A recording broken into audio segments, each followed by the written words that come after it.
බෑ මට පෙරේදා කෝල් එකක් දීලා මිනිස්සෙක් අහනවා අපේ ආමුදුරුවනේ කටින පුණ්‍යෝත්සවයක් කළොත් ජීවිතේ කරපු ඔක්කොම පව් සමා වෙනවද මම කවුද ඔයාට එහෙම එකක් කිව්වේ කියලා ස්වාමීන් වහන්සේ මේ අපේ ගෑණිත් එක්කන් බේරෙන්න බෑ මයත් එක්ක වාද කරනවා ඒක එහෙමමලු මං කිව්වා උඹ තව ගෑණියක් ගෙනෙන්කො බලන්න කියලා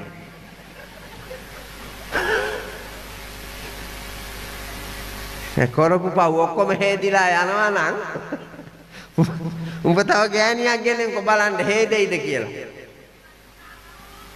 ඇවිල්ලා බලාගත්ත හැකි එදාට ආපන් කියනකොට කියලා කිව්වම ඒක තමයි ස්වාමීන් වහන්සේ කිව්වා ගමන් මං කිව්වා උපන්දා සිට කරපු පව් නැත වරක් වැන්දොත් කැලණියේ කියලා කියමනක් තියෙනවා මේ සාමාන්‍ය ජනතාව පිනෙහි පිහිටුවන්න උපක්‍රමශීලීව යොදපු ක්‍රියාවන්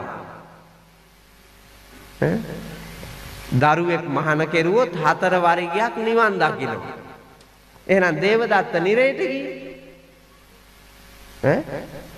ඇවැස්සම මස්සිනා බුදු වෙලා ඉද්දි පරපුරේ බොහෝ දෙනෙක් සෝවාන් සකෘදාගාමි අනාගාමි අරහත් මගඵල පිළිවෙලින් අමා නිවන් දැකලා තියෙද්දි තමන්ගේ එක්කුසම උපන් නාංගි මහාන වෙලා ඉඳිද්දි දේවදත්ත නිරේට ගියේ 4 වරිගය යනවද නිවන් නෑ මේවා මිනිස්සුන්ව පිනෙහි අලවන්න පාවිච්චි කරපු ප්‍රයෝග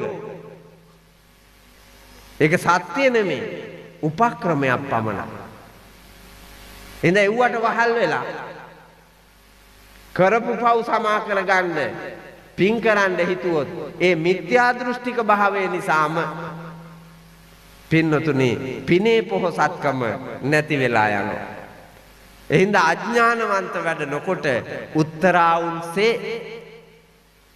තමන්ගේ ප්‍රායෝගික ලෝකයේ සත්‍ය ක්‍රියාවට නම්වන්න මහන්සි ගන්න. වෛරය ජය ගන්න නම් මෛත්‍රිය අවශ්‍යයි. එතකොට gedara පෞද්ගලික ජීවිතයත් ගෘහීය ජීවිතයත් සමාජ ජීවිතයත් ජය ගන්නා වුන් පරිවාර සම්පත්තියෙන් බෝව ජීවිතය දිනනවා. දෙවෙනි එක අසාදුන් සාදුනා ජිනේ අසත්පුරුෂයෝ දිනන්න නම් සත්පුරුෂකම ඕනේ. ඔයාලා දැකලා තියෙනවද ওই ಜಾති දෙක? අසත්පුරුෂයෝ දිනන්න සත්පුරුෂයෙක් වෙන්න ඕනේ. දැකලා තියෙනවද? සත්පුරුෂ වචන දෙකක් නේ. සත් කියන්නේ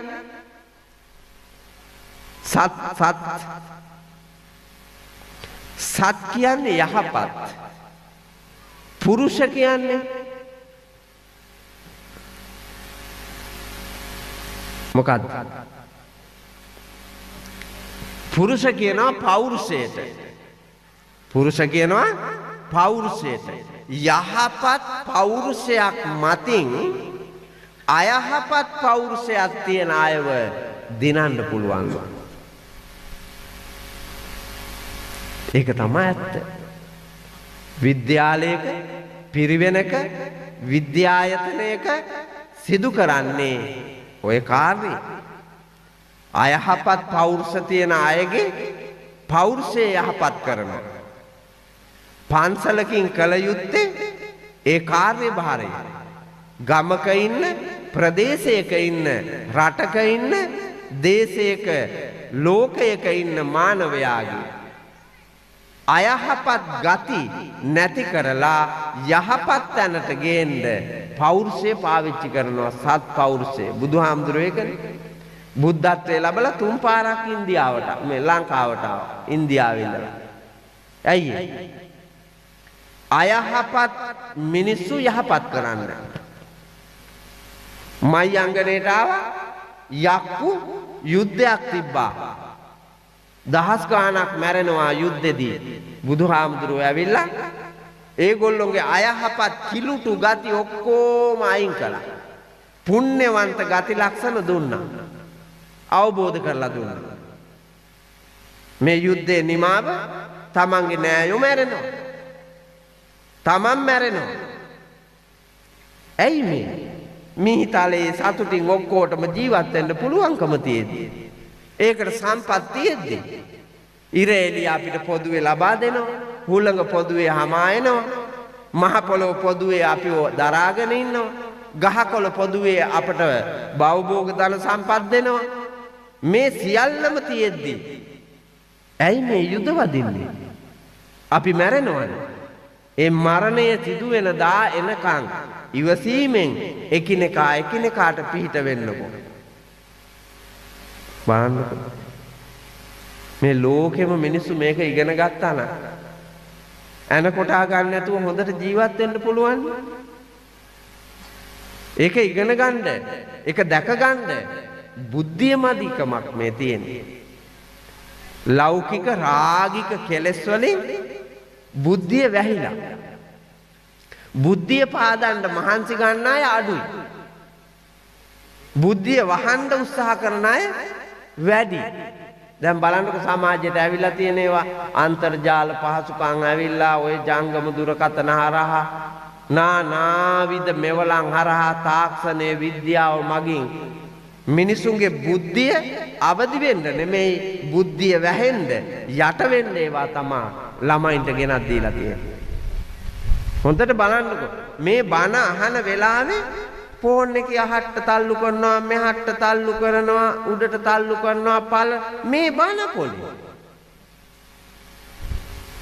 බණ අහන්නේ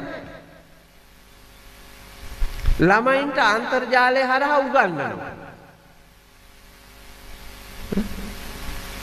ළමයි මේ ඇස් ඉදිරියේ තියාගෙන උගන්වන්න බැරි එකේ අන්තර්ජාලයෙන් ඉගෙනනවා කිව්ව මහත්තයා. ප්‍රෝඩානේ තියෙන්නේ මේ මිනිසුන්ව හූරා කන අපාගාමී කරන ප්‍රෝඩා. එව්වටම තමයි කැමති. ඒක තමයි මිත්‍යා දෘෂ්ටිය කියලා කියන්නේ. අසාරේ සාරමතිනෝ සාරේ චාසාර දස්සිනෝ තේ සාරං නාදි ගච්ඡන්ති මිච්ඡා සංකප්ප ගෝචරා. මොකද්ද කියන්නේ? අසාරේ සාරමතිනෝ නිසරු දේවල් සරුයි කියලා දකිනවා. සාරේචා සාරදස්සිනෝ සරු දේවල් නිසරුයි කියලා දකිනවා. අපි එහෙම නෙත්තියන්නේ. හොඳ දේවල් නරකයි කියලා දකිනවා නරක දේවල් හොඳයි කියලා දකිනවා. ඉරිදාට ටියුෂන් යන එකද හොඳ දහම් පාසල් යන එකද හොඳ? දහම් පාසල් යන එක හොඳ. නමුත් කරන්නේ මොකද්ද? ටියුෂන් යවීම. මිත්‍යා දෘෂ්ටිය. පොයට සියලු දෙනා පන්සලට එන එකනේ සම්මා දිට්ඨිය යහපත් දේ. ඒ වුණාට අපි පොයට මොකද කරන්නේ? නෑදෑ ගමන් යනවා වීදි සංචාරේ යනවා විනෝද ගමන් යනවා. පොයට භාවිතා කරන්නේ නිවාඩුව එහෙම. බාන්නකො දැක්ක අම්මාද ශ්‍රේෂ්ඨ බිරිඳද?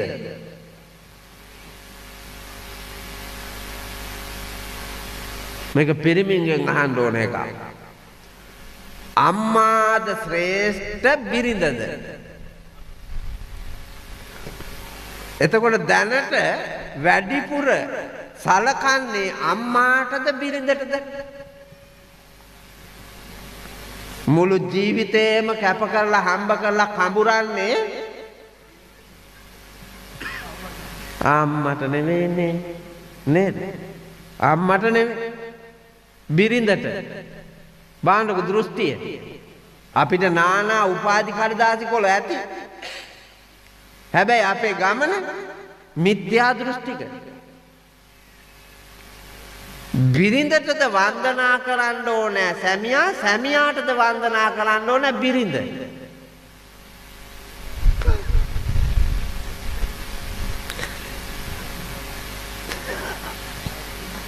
ඒක අහන්න ඕන බිරින්දෑවරුන්ගෙන් නේද? ඔව්. ඇයි ඇත්තටම බිරිඳ සැමියාට වන්දනා කළ යුතුයි කියලා කියන්නේ?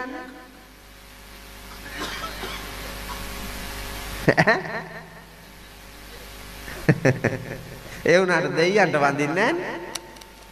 දෙයියන්ට වඳින්නේ නැහැ. දෙයියෝ මිනිසුන්ට වඩා පහළින් ඉන්නේ. කෙලස් බරයි.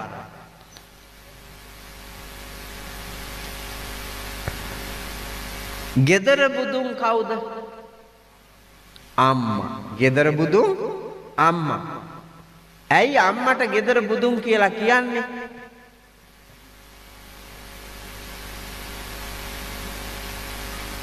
ඇයට බබා හම්බුනාමනේ අම්මා කියන පදවිය හම්බෙන්නේ. මව් පදවිය හම්බෙන්නේ බබා ලැබුණාම. ඒ බබා ලැබීම නිසා මව්කම ආවා. මව්කම ගෙදර බුදුන් කියලා හඳුන්වනවා. බබා කාගේද? බබා තාත්තගේ.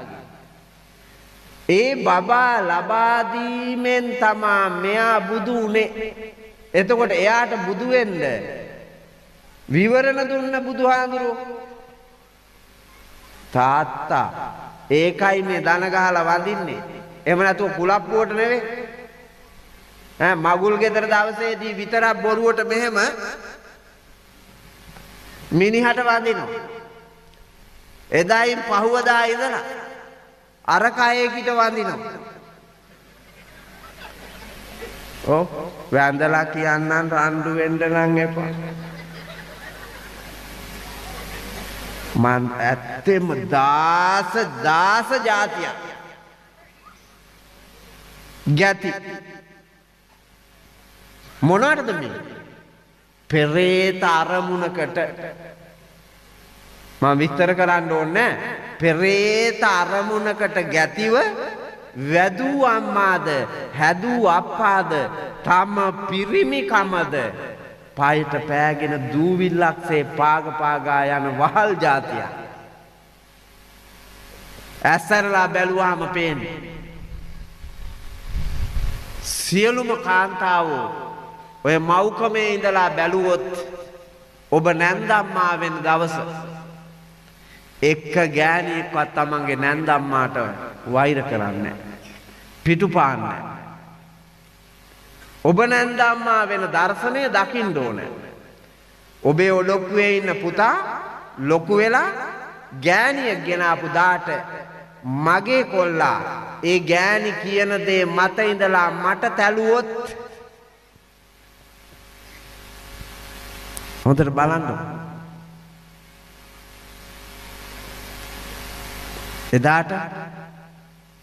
එදාට ඔබට තේරෙයි ඔබ ලේලියක් හැටියට තමන්ගේ නැන්දම්මාට කරපුවා. හැබැයි පැරදිලා එතකොට පැරදිලා. එහෙනම් අවබෝධයෙන් ජීවිතය දැක සොඳුරු ගමනක් යන්න සත්පුරුෂ වෙන්න. කරුණාව, දයාව, මෛත්‍රිය, සෙනෙහස, ආලය, ආදරය, ලෙන්ගතුකම, ඍජු බව, මෘදු බව, සමානාත්මතාවය, කෘතගුණ සැලකීම මේවා තමා පෞරුෂයෙන් පිරුණු මානවයෙකුගේ මානව ගති ලක්ෂණ. ඒවා තමා පෝෂණය කරන්න ඕන. මේ බණ අහමින් බෞද්ධ සමාජයේ පොතපත කියවමින් වැඩිහිටියෝ කුලදෙටුවෝ ආශ්‍රය නිස්රය කරමින් සාකච්ඡා කොට අපි ගොඩනැගෙන්න ඕන මේ මානව ධර්මවලට, මිනිස් ධර්මවලට. ඒවට පිටුපාලා ගමන් කරන අය උපදින්නේ නැවත මනුලොව නෙමෙයි, දෙව්ලොව නෙමෙයි, බඹලොව නෙමෙයි. කොහෙද? නරක, තිරිසන්, പ്രേත, අසුර සතර අපාය. ඒක මනවින් දකින්නට වාග්ය ඇති කරගෙන සත්පුරුෂ දහම් වඩා උත්තරාවුන්සේ අසත්පුරුෂයන් දිනන්නට වීරිය කරන්න. තුන්වෙනි කාරණාව जिने කදරියන් දානේන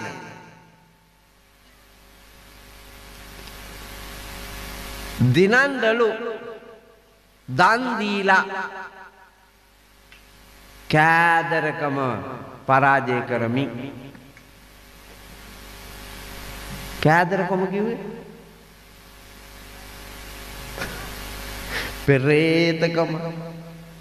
පෙරේතකම නැති කර ගන්න ඕන. අධික තණ්හාව, අධික රාගික ලෝකයේ කෙරෙහි තියෙන ආසාව පරාජය කරලා මිනිස්සු හැම විටකදීම දාන ආදී ගුණ වඩන්න ඕන. බැල්මෙනුත් දන් දෙන්න පුළුවන් නේ. කවුරු හරි ද්වේෂයෙන් යනවා සියදිවි නසා ගන්න කියන්නකො. ඒ වෙලාවේ කෙනෙක් පාරේ ඉඳලා කරුණාවෙන් අර මිනිස්සයා දිහා බලනවා. අර මිනිස්සයාගේ බැල්ම ඉදිරියේ මෙයා වේගය අඩු වෙනවා. ආවේගශීලී ගතිය මැරෙනවා. ඊට පස්සේ අර මිනිස්සයා කතා කරනවා, පුතා කොහෙද පුතේ යන්නේ? වචනේ තිබුණු දානමය ගුණ, වචනේ තිබුණු පිහිට ආකර්ෂණය වන මේ දරුවා අර මිනිස්සයාත් එක්ක කතාවට වැටෙනවා. කතාවේදී කියවෙනවා මං යන ගමන. ඒ ගමනේ තියෙන අදූරදර්ශී බව අර ඥානාන්විත සත්පුරුෂයා පෙන්නලා දීපුවාම සියදිවි නසාගත් එක නතර වෙලා අබේදානය දුන්නා වෙනවා අර දරුවාගේ ජීවිතේට. වචන කොච්චර වටිනවද? මේ ලෝකේ සනහන්න බුදුහාඳුරුවන්ගේ වචන නෙමෙයි. අදත් මේ මිහි මඩලේ මේ සත්ගායනා වෙන්නේ බුදුරජාණන් වහන්සේගේ මුවින් පිට කරුණා බරිත ප්‍රඥාවන්ත උත්තම බුදු වදන්. එව්වා ඇහෙන වාරයක් ගානේ ඒවා දරන, ඒවා අනුගමනය කරන වාරයක් ගානේ කෙනෙකුට ශාන්තිය, සෙත සැනසීම උදා වෙනවා විනා නපුරක් වෙන්නේ නැහැ. පින්නතුනි, මේ මියදෙන ලෝකේ, කුණු වෙන ලෝකේ ඇති වී කෙටි කලක් වෙනස් වෙමින් පැවති නැති වී යන ලෝකේ ඔබ මොන තරම් තණ්හාවද බලන්න. අපේ රටේ ඉන්න හිටින්න තැනක් නැති මිනිස්සු ඉන්න අතරේ අක්කර 1500 2000 2500 තියෙන මිනිස්සු ඉන්නවා. හැබැයි හිතෙන්නේ නැහැ පුතා. අනේ අර අහිංසකයාට ජීවත් වෙන්න අක්කර කාලක්වත් දෙන්න තියෙනවා නම් පහළ වෙයිද හිතා? පහළ වෙන්නේ නැහැ. පහළ වෙන්නේ අවාසනාව. පන්සලේ ඉඩමත් අල්ලලා වැට ගහනවා. පාර අල්ලලා පුතා පාර පොඩ්ඩයි. මම මේ මෑතකදී වයඹ බණකට ගියා. වයඹ පළාතේ ගමක. පන්සල තියෙන ගම එහා පැත්තේ, මෙහා පැත්තේ වෙන ගමක්. ගම් දෙක මැද්දේ වෙල්යාය. සාමාන්‍ය මීටර් 400ක් විතර තියෙනවා. වෙල්යාය මැද්දේ පාර. ගම් දෙකේ එහා මෙහා යන. ඒකෙන් තමයි පන්සලටත් යන්න තියෙන්නේ. පාර මැද්දෙන් වෙල්යායේ කුණු ඇලට බෝක්කුවක් දාලා තියෙනවා. ලොකු බෝක්කු බටයක්. ඒ පාරේ පළල තිබිලා තියෙනවා සාමාන්‍යයෙන් අඩි 16ක් විතර. අටේ බට දෙකක් දාලා හදලා තියෙනවා වාගේ දැනුනේ 16ක් විතර තියෙනවා.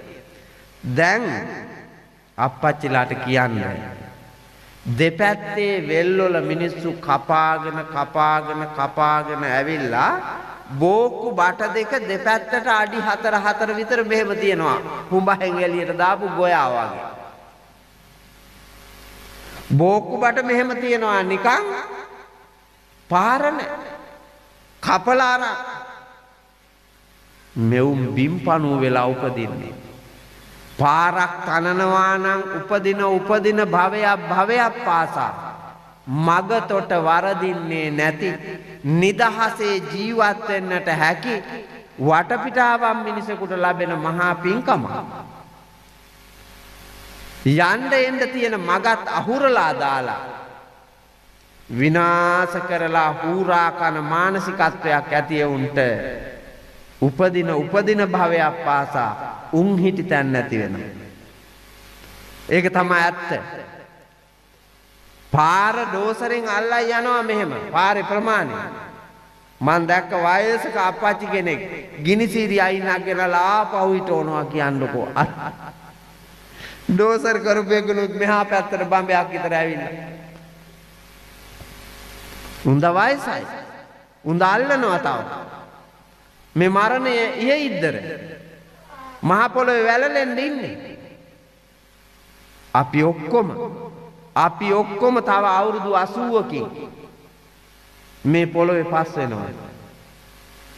අවුරුදු 80ක් ගිහින් බැලුවොත් මේ ඉන්න එක මිනිහෙක්වත් මිහි තලයේ උඩ නැති වෙයි. ඔක්කොම මේ පොළොවේ පස් වෙලා. ඒ උරුම ධර්මතාවය අපි තුල තියාගෙන එකිනෙකා පරයා එකිනෙකාට නොදී සංගවාගෙන මටම වේවා කියන තෘෂ්ණා බරිත චේතනාවෙන් අපේ හාමුදුරනේ සමාව අවසරයි අපේ ස්වාමින් වහන්සේලාත් ඉන්නවා අප්පා. පෙරේත හාමුදුරුවරු ඉන්නවා. දෙන්නේ නැහැ.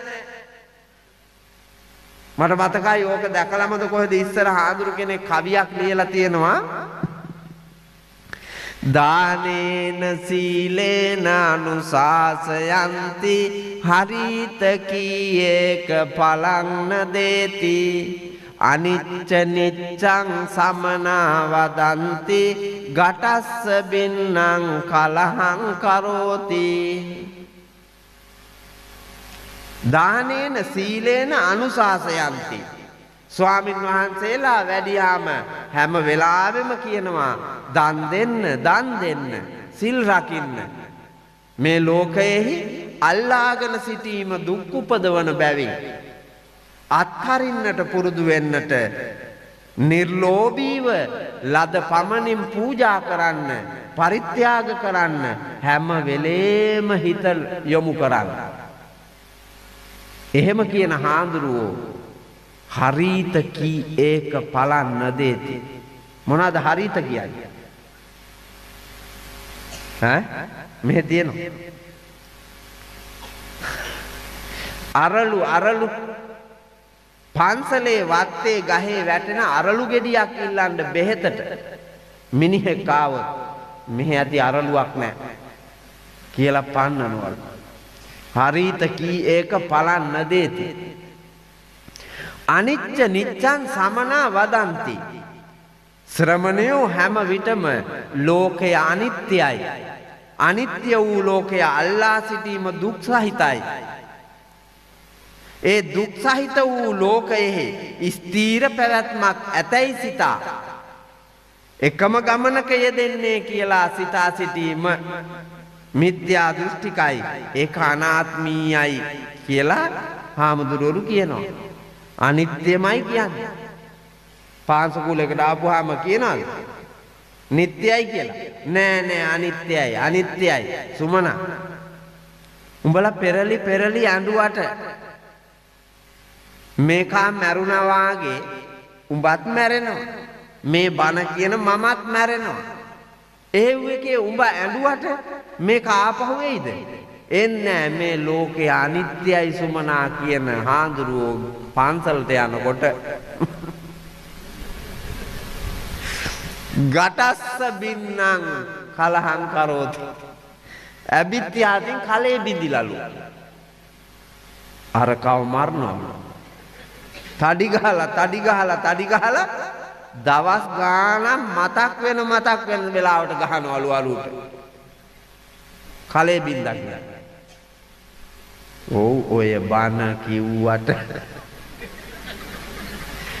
බණ කිව්වට මන් දන්නවනේ බග. ලෝභම මිනිහා මේ ලෝක ධාතුවේ හෙව්වොත් අංක 1ට ලකුණු වැඩියෙන්ම ගන්නේ හාඳුරු කෙනෙක්. ඇත්තමයි හාඳුරු. මේක සත්‍යමයි. මට අත්දැකීම් මෙම තියෙනවා. ඒ වගේ ගෝලයටවත් දෙන්නේ නැහැ කියන්නකො. ගෝලයටවත් දෙන්නේ. පංච මහා විහාරාධිපති සප්ත මහා විහාරාධිපති පහකාධිපතිලු හතකාධිපතිලු කියලා මෙහෙම අල්ලගෙන ඉන්න දීප ඉන්දේකෙකුත් නැහැ මෙව්වාගේ කරන්නත් මන් දන්න හාඳුරු කෙනෙක් ඉන්නවා උදේ දානේ එක පන්සලක වළඳනවා වළඳලා දවල් දානෙට යනවා අනිත් පන්සලට ගිහිල්ලා ඒකේ ඉඳලා දවල් කාලේ දවල් දානේ වළඳලා ඉවර වෙලා දොරවල් වහලා රැට බෝධි පූජාවට අනිත් පන්සලට යනවා. මෙහෙම රවුමට යනවා. පංච මහා විහාරාධිපති කියලා. අය ගිහිද පැවිදිද කියලා ભેදයක් නැහැ පුතා. නිරයේ උපදිනවා මේ අධික තණ්හාවට. තණ්හාය ජායති සෝකෝ තණ්හාය ජායති භයං තණ්හාය විප්පමුත්තස්ස නත්ති සෝකෝ කුතෝ භයං තණ්හාව නිසා දුක උපදිනවා තණ්හාව නිසා සසර බිය උපදිනවා ඒ දුකයි බියයි දෙකම පහ වෙන්න නම් තණ්හාව දුරු කළ යුතු වෙනවා තණ්හාව දුරු කරන්න තියෙන මඟ දන් දීම පෙරේතකම අතෑරලා දන් දෙන්න ඕනේ. ලෝභකම අතෑරලා දන් දෙන්න ඕනේ.